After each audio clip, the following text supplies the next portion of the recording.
আসসালামু আলাইকুম রাহমাতুল্লাহি ওয়া বারাকাতুহু।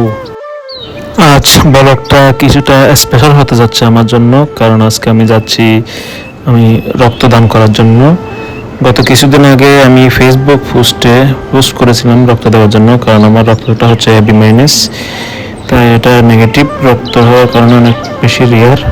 তার সাথে সাথে একজন ভাই আমাকে নক করছিল আমার মোবাইলে, যাতে আমি কাউকে রক্ত না দিয়ে ওনার মায়ের জন্য রাখি। ওনার মা হয়তো ব্লাড ক্যান্সারে আক্রান্ত।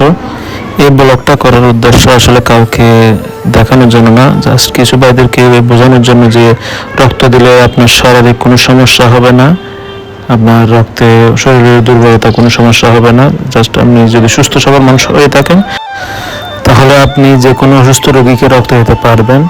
এটা আমাদের দায়িত্ব এবং কর্তব্যের মধ্যে পড়ে। আপনার এক ব্যাগ রক্ত হয়তো অন্য কারো জীবন বেঁচে যেতে পারে।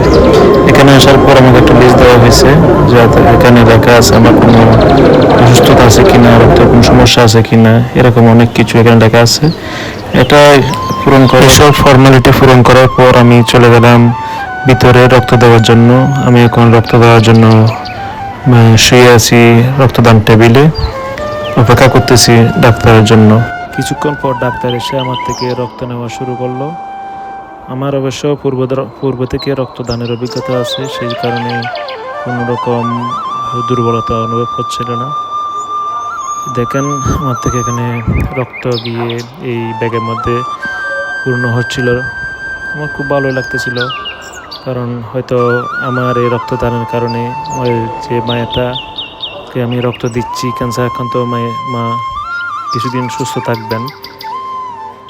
আল্লাহর কাছে প্রার্থনা করি মা যেন তাড়াতাড়ি সুস্থ হয়ে যান।